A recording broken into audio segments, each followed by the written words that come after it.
9. 리상천을 혁명천으로. 한때 우리나라의 독립운동자들은 리상천 건설에 대한 구상을 가지고 그것을 실현하기 위해 여러 방면으로 애를 썼다. 리상천이라고 하면 누구나 착취와 압박이 없고 불평등이 없으며 만 사람이 다 같이 자유롭고 행복하게 살아가는 그런 세계, 마을, 그런 세계를 연상할 것이다. 오랜 옛적부터 우리 민족은 이런 유토피아와 같은 세계를 꿈꿔왔다.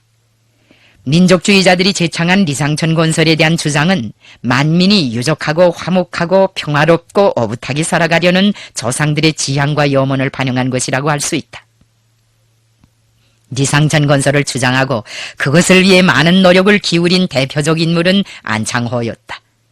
한일합병 조약이 공포된 직후 중국 청도에서는 안창호, 리동희, 신채호, 유동열 등이 모여 회담을 벌였는데 여기서 안창호가 내놓은 것이 바로 리상천 건설에 대한 방안이었다. 심중한 논의 끝에 독립운동 지도자들은 미국 사람들이 경영하던 대동실업회사, 밀산현, 대동실업회사의 땅을 사들여 그것을 개간하고 사관학교도 설립하여 독립군을 양성하기로 하였다. 이런 리상천을 만들어 놓고 거기에서 자금도 뽑고 인재도 키우면서 독립운동을 위한 물적, 인적, 재정적 기초를 마련하자는 것이었다. 이 계획이 유산된 후에도 안창호는 여러 해 동안 리상천 건설에 필요한 자금을 마련하고 적당한 후보지를 물색하기 위해 고난에 찬 노력을 하여 왔다. 그가 리상천 건설에 이처럼 큰 심혈을 기울인 것은 실력 양성론을 물질적으로 뒷받침할 수 있는 독립운동의 기지가 필요하다고 생각한 데 있었다. 리상천을 건설하려는 시도는 당시 독립운동에서 하나의 풍조로 되어 있었던 것 같다. 황무지를 개척하여 농장을 만들고 무관학계의 설립으로 실력 양성의 소박한 꿈을 실현하려고 했던 민족주의자들이 적지 않았다. 려하 농촌도 그런 풍조를 타고 생겨났다. 려하 농촌을 처음으로 개척한 것은 남만지방에서 활동하던 민족주의자들이었다. 성석담, 변대우, 변창근, 변대우, 김해산, 곽상하, 문상목을 비롯한 남만의 민족주의 세력 중 일부가 서부 방향으로 방황하다가 려하 기슭에서 보침을 풀었다. 그들은 조선의 리상천을 건설한다고 하면서 여기에 300여 호의 동포들을 이주시킨 다음 외부 세계와 담을 쌓고 별세상을 꾸리기 시작했다. 우에서 열관 5세대가 먼저 살았다고 하여 그들이 정착한 고장에 오가자라는 지명을 달았다. 그 당시 길림의 문광중학교에 다니는 동무들 가운데 고유스와 오가자 지방에서 온 청년들이 몇 명 있었는데 그들이 오가자가 좋다는 말을 많이 하였다. 그래서 나는 오가자의 주의를 돌리게 되었으며 이 마을을 혁명천으로 개조할 결심까지 품게 되었다. 내가 동만에서 오가자로 간 것은 1930년 10월이었다. 나는 원래 동만에서 무장투쟁 준비와 관련된 큰 회의를 소집하려고 하였는데 당시 정세로 보아 그것이 회의 장소로는 불합리하다고 생각되어 장소를 오가자로 변경시켰다. 몇 달 동안 오가자에 눌러앉아 회의 준비를 하면서 겸하여 마을의 혁명화도 다구치자고 결심하였다. 가보니 듣던 대로 풍속도 좋고 인심도 좋았다. 이 고장에서는 바람이 심하여 지붕에 기와를 올리지 못하고 진흙을 발랐다. 염분이 섞인 진흙을 바르면 비가 새지 않았다. 오가자 사람들은 담장도 흙으로 규모 있게 쌓았다. 진흙을 파서 뇌로 두드리다가 돌처럼 굳어졌을 때 일정한 규격으로 잘라가지고 담장을 쌓았는데 그렇게 만들어낸 토피는 총알도 뚫지 못한다고 그 고장 농민들이 장담하였다. 오가자를 개척한 유지들은 자기들의 이념이나 주의 주장과 맞지 않는 이색적인 사상저류가 마을에 들어오는 것을 절대로 허용하지 않았다. 그들은 농민들과 합심하여 진포를 논으로 개간하고 마을에 학교도 세웠다. 농우회니, 청년회니, 소년하구회니 하는 대중조직도 내오고 전공회라고 부르는 자치기관도 내왔다. 일본이 한일합병을 선포한 8월 29일이 오면 마을의 주민들을 모여놓고 국치일가를 부르게 하였다. 일본 군경들과 중국 반동군벌의 마수가 잘 미치지 못하는 자기네 고장을 오가자 사람들이 천국으로 여기게 된 것은 조금 더 이상한 일이 아니다. 오가자의 주민 구성에서 대다수를 이루는 것은 평안도 사람들과 경상도 사람들이었다. 경상도 사람들은 남만 청천계통의 에밀파의 영향 밑에 있었고 평안도 사람들은 주로 정의부의 영향을 받고 있었다. 나는 평안도 출신이라는 점을 고려하여 어가자에 가서도 가련에서와 마찬가지로 경상도 사람들의 집에 자주 머물러 있었다. 그렇게 하지 않으면 경상도 사람들이 신경을 쓸 수 있었다. 우리는 가련에 있을 때 조선혁명군 대원들을 공작원으로 몇 명 파견하였지만 그들이 어가자에 와서 크게 맥을 추지 못하였다. 고집이 세고 집안도 확고한 마을의 유지들을 설복하지 못하였기 때문이다. 여기서 내가 동무들의 소개로 그해 겨울을 보냈다. 한두 주일도 아니고 몇 달 동안이나 한 고장에 그처럼 오래 붙박혀 있은 것은 우리가 어가자를 그만큼 중시하였기 때문이었다. 우리는 어가자를 중부만주 일대에서의 민족주의 세력의 마지막 보루로 보았다. 여기에서 사업을 잘하면 어가자를 농촌혁명화의 번복이로 만들 수 있었으며 그 경험에 토대하여 만주 전역과 북부 국경 일대에서 농촌 마을들을 우리의 영향하에 둘 수 있었다. 우리가 혁명의 기본 동력을 노동자, 농민, 근로 인테리로 보고 그 중에서도 특히 농민의 혁명화에 많은 힘을 기울인 것은 우리나라 계급 구성에서 농민이 차지하는 위치와 관련된다. 농민은 우리나라 인구의 80% 이상을 차지하고 있었다. 간도지방도 사정은 마찬가지였다. 인구의 80% 이상이 조선 사람이라면 그중 90% 정도는 농민이었다. 군벌들의 박해와 지주, 고리대금 업자들에 의한 가혹한 수탈로 하여 그들은 최악의 빈곤과 무권리 속에서 살고 있었으며 지대를 통한 착취와 함께 노비라든가 노예들에게 가해지는 것과 같은 경제외적 착취에 의해 사정없이 혹사당하였다. 국내에 사는 농민들의 처지도 이와 비슷하였다. 이것은 농민대중이야말로 노동계급과 더불어 혁명에 가장 절실한 이해관계를 가지는 계급이며 우리 혁명에서는 농민이 노동자와 같이 주력군으로 되어야 한다는 것을 보여주었다. 농촌의 혁명화는 항일무장투쟁의 대중적 지반을 축성하는 사업에서 선차적으로 풀어야 할 가장 중요한 고리였다. 공작원들의 활동으로 청년들 속에서 우리의 지향을 따르려는 열망이 급속히 높아지게 되자 어가자의 유지들은 대통을 휘두르며 여세 젊은 것들의 머리에 딴물이 들어간다고 하면서 여합벌의 사회주의를 끌어들이는 놈탱이들은 뼈가 성하지 못할 줄 알라고 울음장을 놨다. 간도는 공산당 때문에 다 망했다는데 그 미친 바람이 어가자에까지 들어오면 려한홍천도 무사치 못할 것이라고 말하는 유지들도 있었다. 섣불리 서두르다가는 유지들의 대통에 얻어맞을 수 있었다. 청년들 속에서는 동요가 일어났다. 공산주의 행진곡에 발을 맞춰야겠는데 영감들의 눈에 날 것 같아서 망설이었다. 줏대가 좀 있다는 청년들은 유지들과 옷서 나갔다. 나는 공작원들의 보고를 듣고 어가자를 혁명하기 위한 선결 조건은 무엇보다도 유지들과의 사업을 잘하는 것이라고 판단하였다.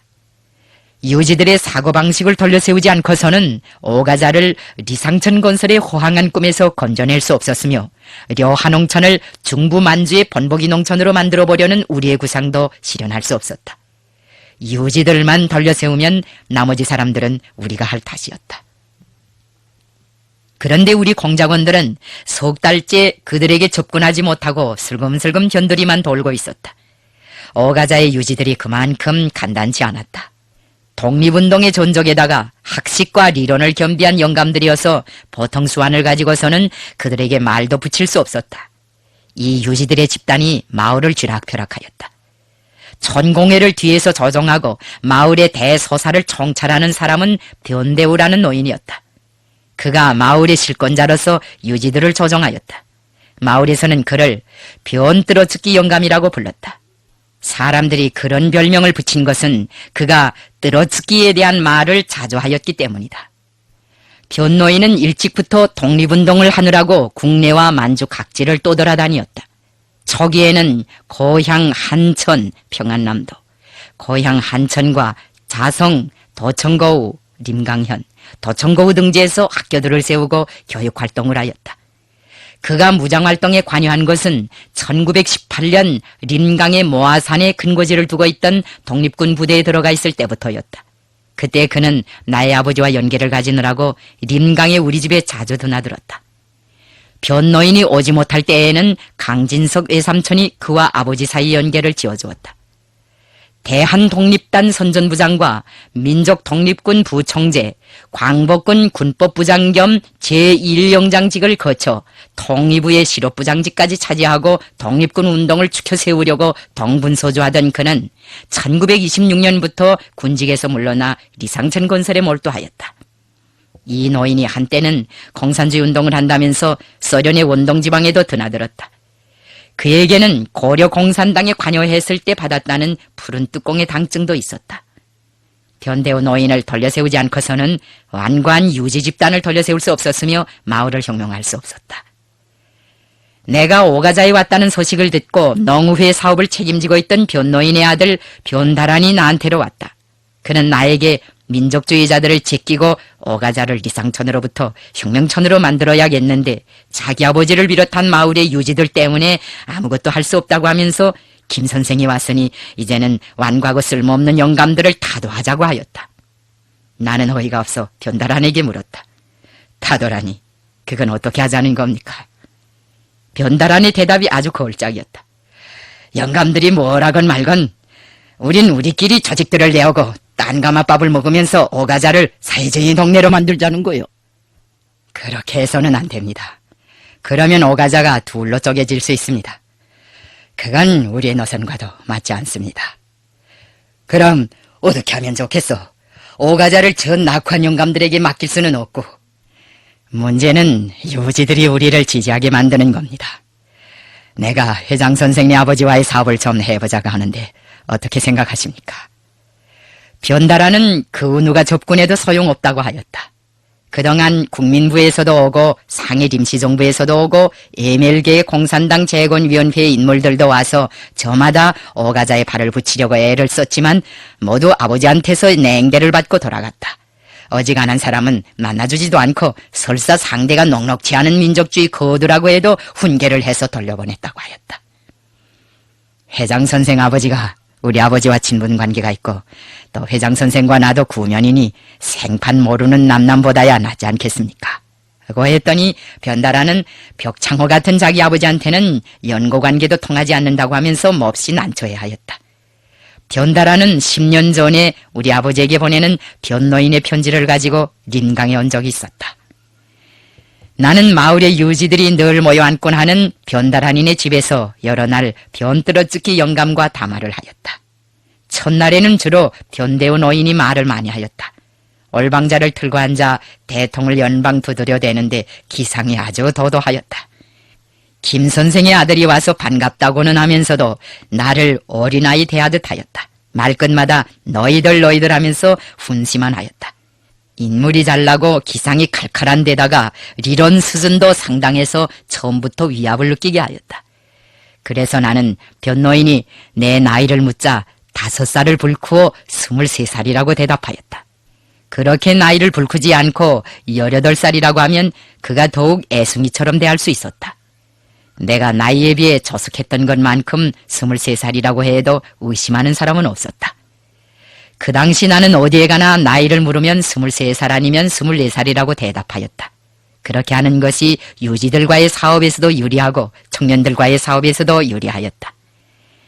나는 변노인이 리치에 오그러지는 말을 하는 경우에도 반박하거나 중단시키지 않고 예절을 차리면서 참을성 있게 들어주었다. 노인은 요새 젊은이들은 남이 10마디를 하면 한마디도 알아듣지 못하고 봉건이여 뭐여 하면서 트집만 잡는데 성주와는 말할 재미가 있다고 하였다. 하루는 그 노인이 저녁을 차려놓고 나를 청하였다. 김용직 선생이 생전에 계실 때 자기는 림강에서 식사 대접을 많이 받았는데 오늘은 자기가 변변치 않은 음식이지만 한상 차렸다고 하였다. 노인은 나와 한참 이야기를 나누다가 불쑥 이런 질문을 하였다. 너희들이 우리 리상천을 허물어 버리려고 왔다는데 그게 정말이냐? 자기 아버지가 공산주의자들을 제일 경계한다고 하던 변다란의 말이 틀리지 않았다. 리상천을 허물다니요. 우리가 도와드리지는 못할 망정 노인님들이 공을 들여 꾸려놓은 리상천을 왜 허물어 버리겠습니까? 우리에겐 그런 힘도 없습니다. 그런가? 그런데 우리 다란이를 필두로 해서 오가자의 젊은 녀석들은 밤낮 리상천이 어쩌고 저쩌고 하면서 늙은 것들을 타도하고 우리 동네에 붉은 길을 날릴 생각만 하고 있지. 소문을 들어보면 오가자의 청년들을 움직이는 지도자가 성주라는데 길림 청년들도 그 녀석들처럼 리상천이라는 걸 못마땅하게 생각하는지 어디 한번 우리 리상천에 대한 견해를 솔직히 터놓아보아라. 나는 리상천을 나쁘다고 보지 않습니다. 이국에 쫓겨와서 방황하던 조선 동포들을 한 곳에 모여놓고 오붓이 살아보자고 꾸린 것이 리상천이겠는데 왜 나쁘다고 보겠습니까? 아무것도 없는 여하진벌에 이런 정도의 조선 동네를 만들어 놓은 것은 정말 대단한 일입니다. 노인님들이 마을을 꾸리느라고 수고가 많았습니다. 변노인은 그 말을 듣자 흡족해서 콧수염을 쓰다듬었다. 말투도 너희로부터 자네로 변하였다. 그러면 그렇겠지. 자네도 이제 알겠지만 우리 마을에는 경찰도 없고 감옥도 없고 관청도 없네. 천공회라는 자치기관을 통해서 조선 사람들끼리 만사를 민주주의적으로 풀어나가고 있단 말일세. 이런 리상적인 동네가 세상에 어디 있겠나. 나는 이때야말로 리상천에 대한 우리의 관점과 입장을 명백히 밝혀야 할 기회라고 생각하였다. 노인님, 자치기관을 꾸려놓고 민주주의적인 방법으로 조선 사람들의 생활상 편의를 도모하는 마을을 건설한 것은 애국적인 서행이라고 봅니다. 그렇지만 이런 마을을 건설하는 방법으로 나라를 독립할 수 있겠습니까? 올방자를 들고 앉아 대통을 연방 두드리며 위엄을 뽑던 노인은 한참 동안 입을 다물고 눈썹만 실룩거리었다. 그러다가 한숨을 크게 내쉬었다. 독립은 못해. 자네가 내 아픈 것을 면발을 건드렸네.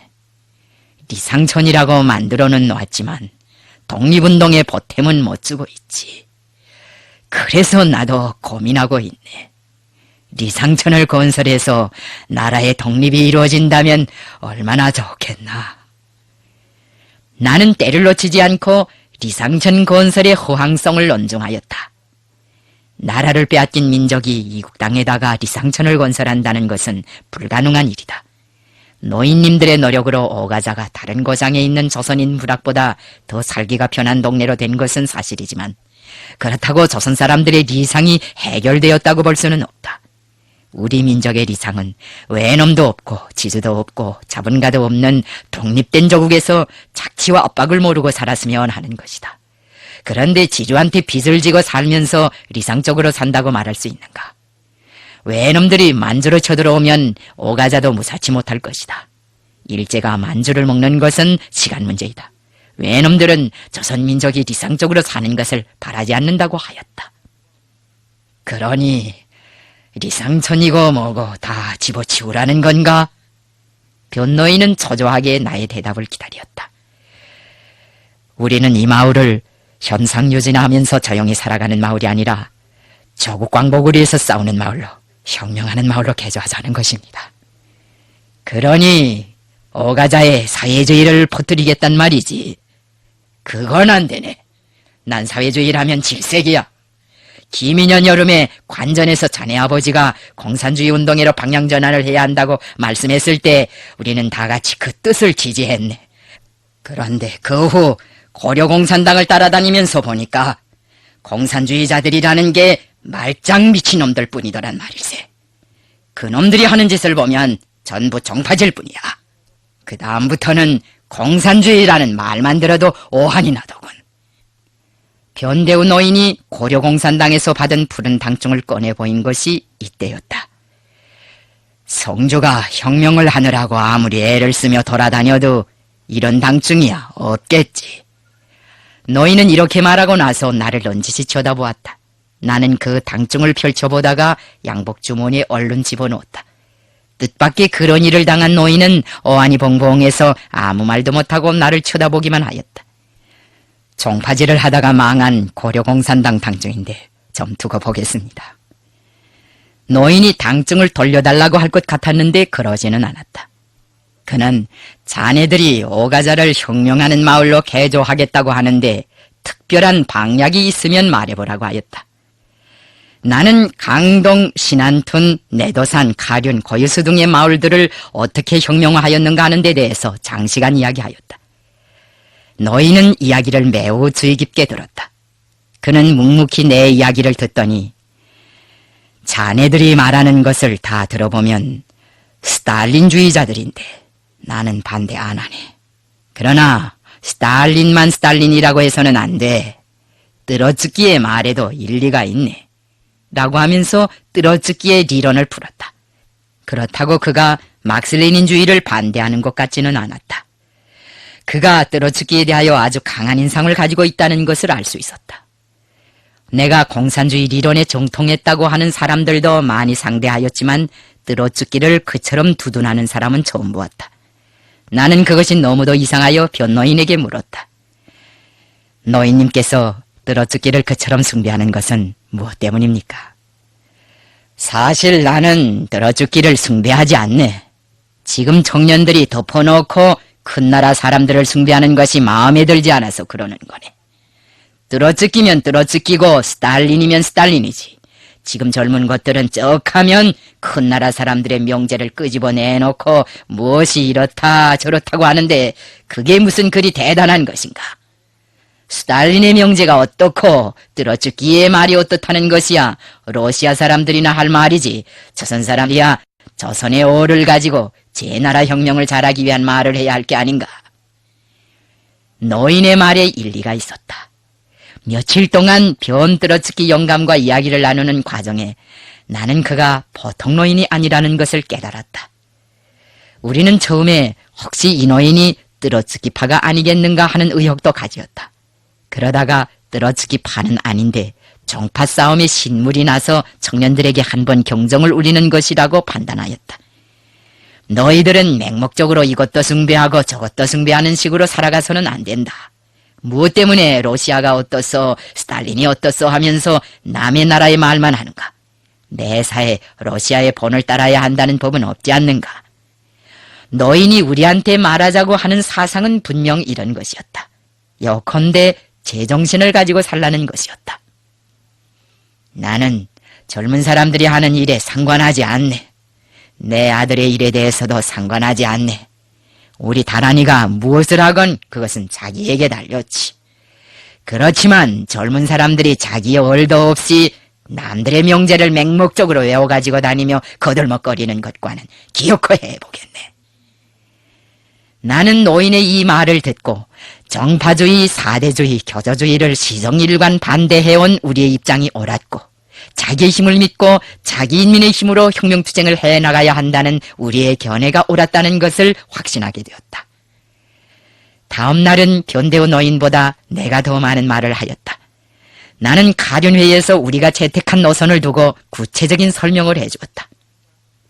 세형의 당과 군대를 내오고 사상과 신앙, 재산 정도, 남녀노소의 차이를 뛰어넘어 각계각층을 망라하는 반일민족 통일전선을 형성하고 2000만의 항전으로 나라를 찾아야 한다는 나의 말에 노인은 강한 충격을 받는 것 같았다. 노인이 반일민족 통일전선을 모으려는 우리의 의향에 대해서는 쌍수를 들어 특별히 환영하였다. 변다란인의 부자는 둘 다 아내가 없었다. 노인의 딸이 살림을 하느라고 했지만 그것만으로는 이 가정에 배어있는 쓸쓸하고 궁색스러운 공기를 가셔버릴 수 없었다. 나는 알맞는 배우자를 수소문하느라고 동무들과 의논을 거듭하던 끝에 오가자 근방 농촌에서 심시성을 가진 여자를 물색하여 변다란과 짝을 모아주고 우리 사람들을 동원시켜 혼례까지 치루어 주었다. 청각에 머물러 남아는 사람들의 중매를 서자니 주제넘는 일 같기도 하고 좀 쑥스럽게도 생각되었지만 정작 그들의 혼사를 치르고 나니 동네에서도 모두 자기 일처럼 기뻐하며 큰일을 했다고 찬사를 아끼지 않았다. 이 일로 해서 우리는 마을 유지들의 신임을 더 받게 되었다. 어느 날 변다라는 나를 찾아와 자기 아버지의 동향을 전해주었다. 아버지가 마을 유지들 앞에서 이제는 우리를 대신하여 리상천을 맡아줄 임자가 나타났다. 성준애가 그 임자이다. 그들이 하는 식이 사회주의라면 우리도 마음 놓고 받아들일 수 있다. 성주를 나어린 청년으로만 봐서는 안 되겠다. 우리들은 늙었고 시대에도 뒤떨어진 거물딱지들이니 젊은 것들에게 오가자를 통째로 떠맡기고 성준애가 하는 일을 힘껏 덮기나 하자고 하더라는 것이었다. 다른 유지들도 우리의 주장이 다 옳다고 하면서 탄복하더라고 하였다. 이런 동향을 듣고 나서 나는 변노인을 다시 찾아갔다. 고려공산당 당증을 돌려드리려고 찾아왔습니다. 라고 말하니 노인은 그 당증을 거들떠보지도 않고 자기한테는 그따위 물건짝이 필요 없다고 하였다. 필요 없다니 돌려줄 수도 없고 버릴 수도 없고 야단이었다. 그 후 그 당증은 우리 동무들 손에서 며칠 동안 돌아갔다. 저국이 해방된 다음 해인 1946년에 평양으로 찾아온 변대우 노인에게 그때의 일을 이야기했더니 노인은 깊은 감회에 잠긴 채 쓸쓸하게 웃었다. 그는 북조선 전체가 하나의 리상천국으로 된 것을 보니 이제는 죽어도 한이 없다고 하면서 오가자에서 우리가 만나던 때를 회고하였다. 그때가 노인이 67살 되는 해였다. 나를 만난 그 해에 노인이 길림성 이통현에서 별세하였는데 그 슬픈 소식을 나는 폭 후에야 들었다. 변노인의 아들 변다라는 오가자에서 농민동맹 책임자로 활약하였다. 그는 우리의 지도 밑에 반일투쟁을 하였다는 죄로 1931년부터 여러 해 동안 신의주 형무소에서 감옥살이를 하였다. 오가자의 혁명화를 위한 돌파구는 이렇게 열렸다. 유지들이 그 다음부터는 마을에 와 있는 조선혁명군 공작원들을 다르게 대하기 시작했다. 색다른 음식을 해놓고는 경쟁적으로 우리를 총하였다. 나는 오가자를 혁명화할 때 중국 사람들을 쟁취하기 위해서도 많은 노력을 기울였다. 중국인 유지들을 쟁취하지 못하면 우리가 중부 만주 지방에 마음 놓고 발을 붙일 수 없었다. 그러므로 우리는 그가 설사 지주라고 하여도 포섭할 여지가 있으면 서슴없이 포섭하고 리용하였다. 그 당시 오가자 근방에는 조가봉이라는 지주가 살고 있었다. 그가 한 번은 땅 때문에 다른 고장의 지주와 싸우다가 그 지주를 재판에 걸기로 결심하였다.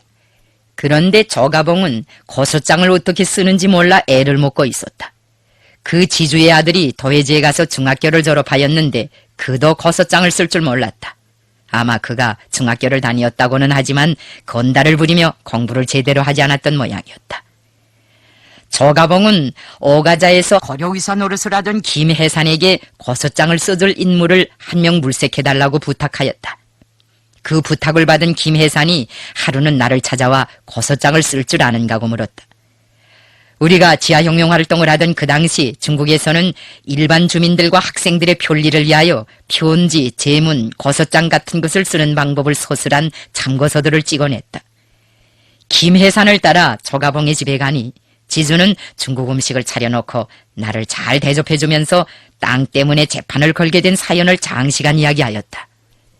나는 지주에게 중어로 소송문건을 써주고 현회까지 따라 나가 그가 재판에서 이기도록 배후에서 조정하였다. 조가봉은 그 소송문건을 가지고 재판에서 이기었다.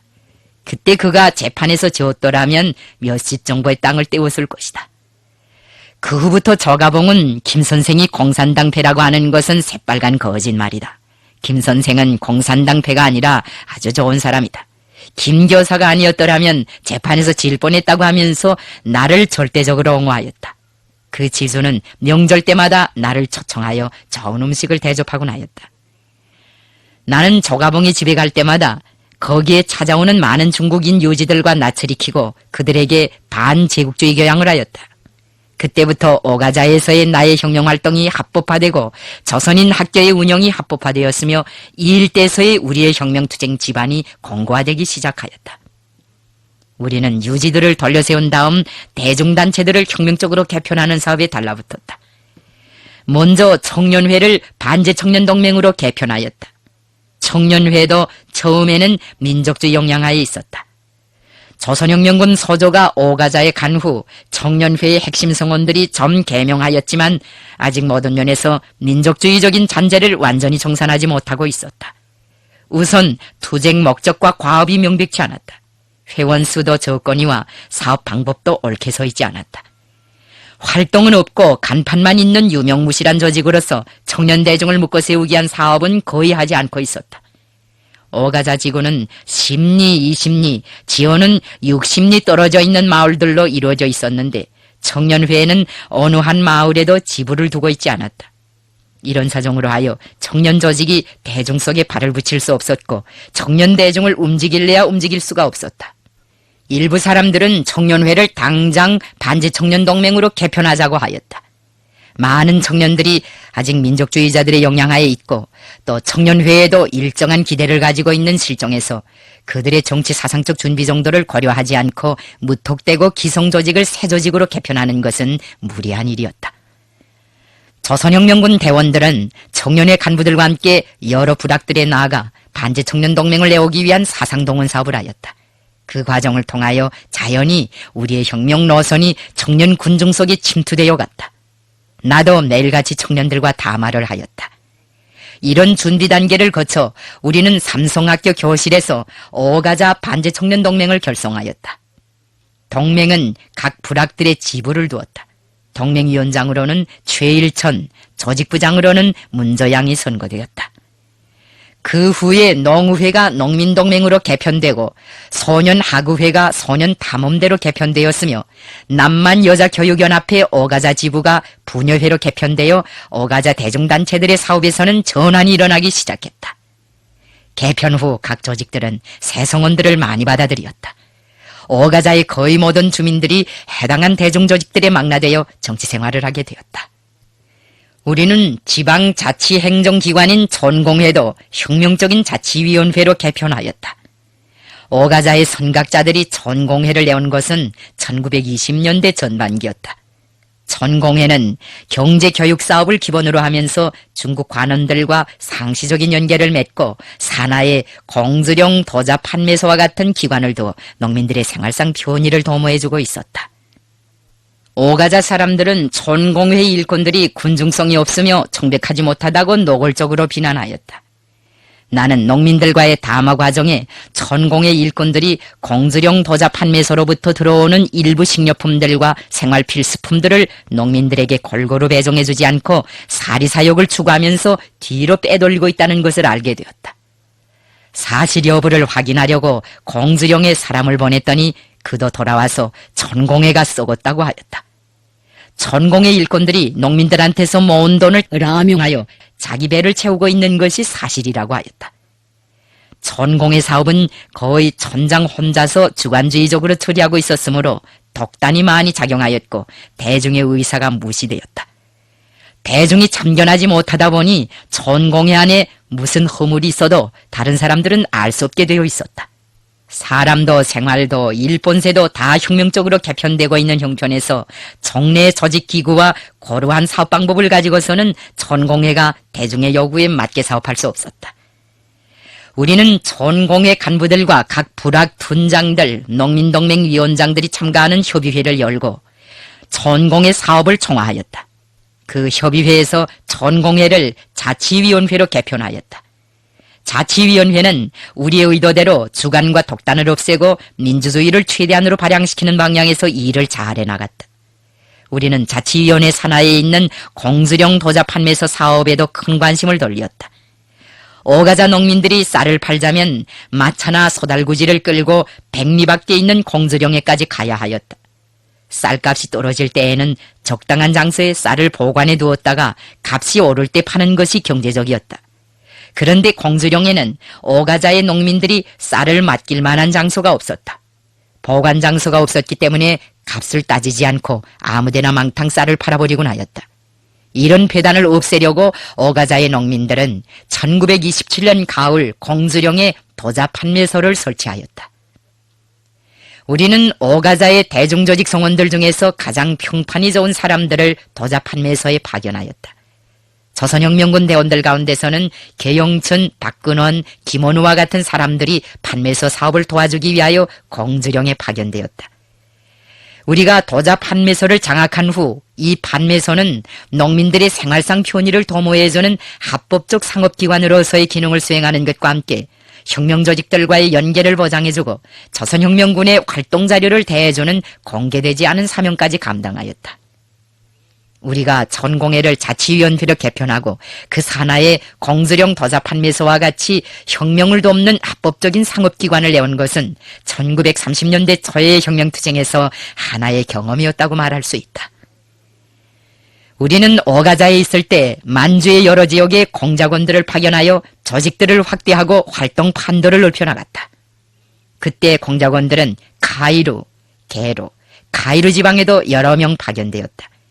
트두 출신이고 화성의숙 졸업생인 박근원도 그 일대에 가서 얼마 동안 활동하였다. 카이루 지방에는 몽골족이 많이 살았다. 문명 세계에서 멀리 떨어진 카이루 사람들은 병이 나도 치료 대책을 세우지 못하고 신에게 빌기만 하였다. 그래서 우리 동무들은 그곳에 갈 때마다 약을 가지고 가서 병난 사람들에게 주곤 하였는데 효과가 아주 좋았다. 그 후부터 카이루 지방에서는 조선 사람들이 가면 대우를 잘해주었다. 우리는 조직을 책임지고 있는 사람들의 정치 실무 수준을 높이기 위하여 각 조직의 책임자들과 핵심 성원들을 망라하는 강습을 조직하였다. 나는 차광수, 계영춘 동무들과 함께 매일 밤 2~3시간씩 옷 바꾸어 가며 가련회에서 제시된 주체적인 혁명 노선과 전략 전술적 방침, 군중 속에서의 정치사업 방법, 조직을 확대하고 질적으로 강화하는 방법, 조직 성원들에 대한 교양사업 방법과 그들의 조직 생활을 지도하는 방법 등에 대하여 강의하였다.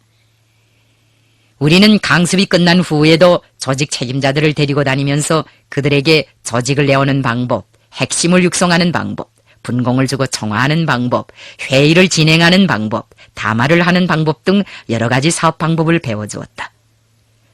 오가자의 지휘성원들은 신심을 가지고 군중 속으로 들어갔다. 우리는 오가자인민들을 계몽하고 교양하는 데도 많은 힘을 기울였다. 우선 교육사업에 선차적인 힘을 돌렸다. 우리는 조선혁명군 대원들과 지하조직 성원들 가운데서 유능한 청년들을 선발하여 삼성학교의 교원으로 배치하고 그들이 주동이 되어 학교의 교육 내용을 혁명적으로 개편하게 하였다. 민족주의 사상, 봉건 유교 사상을 설교하는 낡은 학과목들이 폐지되고 정치 과목들이 새롭게 선정된 것도 우리가 직접 학교를 운영하기 시작한 다음부터였다. 삼성학교에서 월사금이 폐지된 것도 이 무렵이었다. 학교의 유지비는 자치위원회에서 대주었다. 취약 연령에 해당하는 오가자의 모든 아이들이 그해 겨울부터 월사금을 내지 않고 학교에 다니게 되었다. 우리가 훗날 조국광복회 10대 강령에 의무적인 면비교육에 대한 저항을 하나 넣기는 하였지만 사실 조선의 공산주의자들이 무료교육을 처음으로 시도하고 실천에 옮긴 것은 고유수 가륜 오가자에서였다. 오가자의 삼성학교는 가륜의 진명학교, 고유수의 삼광학교와 더불어 우리나라 교육 역사에서 첫 면비교육이 실시된 의의 깊은 교육기관이었다. 우리는 학교 교육을 받지 못하는 청장년들과 부녀자들을 위해서 야학에도 힘을 넣었다. 나는 중심 부락뿐 아니라 주변 부락들에도 야학을 내오고 거기에 모든 청년들을 다 망라시켰다. 우리는 가륜에서 볼세비크를 발간하던 경험을 살려 오가자에서도 농우라는 잡지를 만들어냈다. 농우는 농민동맹기관지 역할을 수행하였다. 볼세비크가 좀 이해하기 어렵게 씌어졌다면 농우에 실린 글들은 농민들이 보고 쉽게 이해할 수 있도록 문체도 간결하고 평이하였다. 농우도 볼세비크와 마찬가지로 간도에까지 배포되었다. 우리는 그때 학생들을 통하여 마을 사람들에게 혁명적인 노래를 많이 보급하였다. 적기가나 혁명가와 같은 노래도 학교에 가서 한 번만 배워주면 그날로 온 마을에 포지곤 하였다. 오가자에는 우리가 모은 연예대가 있었다. 이 연예대가 기영춘의 지도를 받으면서 삼성학교를 거점으로 활동을 잘하였다. 나도 길림 시절부터 쓰기 시작하여 시험적으로 몇 차례 연습까지 해본 꽃 파는 처녀의 대본 완성 작업에 달라붙었다. 대본이 완성되자 계영춘이 삼성학교에 조직되어 있는 연국저 성원들을 데리고 형상 작업을 시작하였다. 우리는 10월 혁명 10세의 돌 기념일에 삼성학교 강당에서 이 가극을 공연하였다. 이 가극은 해방 후 오랫동안 파묻혀 있다가 1970년대 초에 이르러 조직비서의 지도 밑에 우리 작가 예술인들에 의하여 영화와 가극 소설로 각각 완성되어 세상에 공개되었다. 조직비서가 이때 수고를 많이 하였다. 우리는 오가자 인민들의 절대적인 지지 송원 속에서 짧은 기간에 려하 농촌을 조선혁명군의 믿음직한 활동기지로 꾸려놓았다. 우리가 길림 주변에서도 농민들과의 사업을 하고 장춘 근방에서도 농민들과의 사업을 하였지만 오가자에서와 같이 그렇게 철저히 농촌을 혁명화해 본 적은 일찍이 없었다. 우리가 오가자에서 해놓은 모든 일에 대해서는 국제당 연락원 김광열도 경이적인 눈으로 보았다. 우리가 독창적인 혁명 노선을 내세우고 자주적인 방법으로 혁명을 개척해 나가다나니 국제당에서도 관심을 가지고 우리를 주시하였다. 국제당 동방부에서 그 당시 우리에 대하여 많은 논의를 한 것 같다. 조선의 정례 공산주의자들과는 전혀 다른 새 세대의 혁명가들이 나타났다. 어느 파에도 소속되지 않고 소문도 내지 않으면서 독자적으로 활동하는 세력인데 군중 집안도 좋다고 한다. 그들이 도대체 어떤 사람들인가? 아마 이런 호기심에서 연락원까지 보낸 것 같다. 김광열은 하얼빈 연락소에 갔다가 오가자에 와서 우리 동무들도 만나보고 혁명조직 책임자들도 만나고 유지들도 만나보았다. 많은 사람들과 담화한 후 나와도 만났는데 우리가 하는 일에 대하여 고무적인 말을 많이 하였다. 그는 조선의 청년공산주의자들이 공산주의 운동과 식민지 민족해방 투쟁에서 독창적인 길을 개척하고 있으며 그 과정에 적지 않은 경험을 쌓아 올렸다고 하면서 우리가 내놓은 혁명 노선과 방침을 적극 지지 찬동한다고 하였다. 그는 우리의 반일민족 통일전선 노선에 대하여 아주 놀랍게 생각하였다. 연락원은 지금 국제공산주의 운동에서는 혁명의 지지자 동정자를 규정하는 데서 심각한 논의가 계속되고 있는데 당신들은 완고한 민족주의 세력들, 종교인, 지원은 자산층들과도 손을 잡으니 이것을 어떻게 리해야 하는가고 물었다. 나는 연락원에게 소수 공산주의자들이나 노동자 빈곤홍의 힘만으로는 혁명을 할 수 없다. 일제를 다도하자면 중간 세력까지도 다 동원하여야 한다. 다른 나라는 모르겠지만 조선에서는 대다수의 민족 자본가들과 종교인들까지도 다 외세를 반대하고 있다. 혁명을 달가워하지 않는 세력은 한 줌도 못 되는 지주 예속 자본가들과 친일파 민족 반역자들 뿐이다. 나머지 사람들은 다 동원하여 거적적인 항쟁을 조직하자는 것이다. 조선 사람의 힘으로 조선을 독립하는 비결은 반일을 하는 모든 세력을 다 쟁취하는 데 있다고 말해 주었다. 연락원은 그 설명까지 듣고 나서 당신은 고전에 구애되지 않고 만사를 독창적으로 처리하는데 나는 그것이 제일 마음에 든다고 하였다.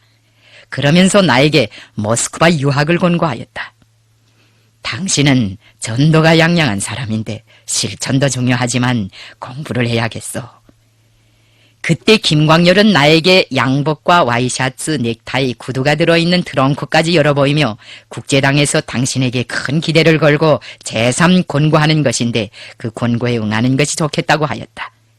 아마 그는 국제당에 올라갔다가 거기서 나를 설복하여 모스크바에 보내라는 지시를 받고 온 것 같았다. 나는 김광열에게 당신들이 나에게 관심을 돌려줘 대단히 고맙지만 나는 동만에 나가 인민들 속으로 들어가겠습니다. 내가 소련에 들어가서 흘레불을 먹게 되면 러시아파가 될 수도 있겠는데 나는 그것을 원치 않습니다. 조선에 에멜파요, 화요파요, 서울파요 하는 파가 많아서 그러지 않아도 가슴 아픈데 나까지 그런 사람들의 전철을 밟을 수야 없지 않습니까? 막스 레닌주의는 책을 보고 공부할 작정입니다. 하고 대답하였다. 차광수와 박소심을 비롯한 나의 동무들도 토로즈에서 유학에 필요한 생활 필수품들을 다 꾸려놓고 나에게 모스크바에 가라는 권고를 한 적이 있었다. 나는 그해 12월 하순 오가자에서 조선혁명군 지휘성원들과 혁명조직 책임자들의 회의를 소집하였다. 우리가 그 회의를 소집한 목적은 가련회의 방침을 관철하기 위한 투쟁에서 달성한 경험과 교훈을 청화하고 조성된 정세의 요구에 맞게 혁명운동을 더욱 확대 발전시키려는 데 있었다.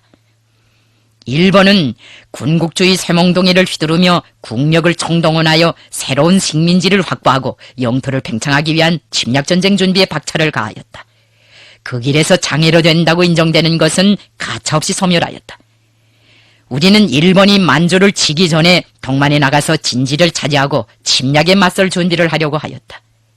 동만으로 나가자면 중부 만주 지방에서의 활동을 청화하고 무장투쟁 준비에 필요한 대책을 세워야 하였다. 그렇게 되어 소집한 것이 오가자회의였다.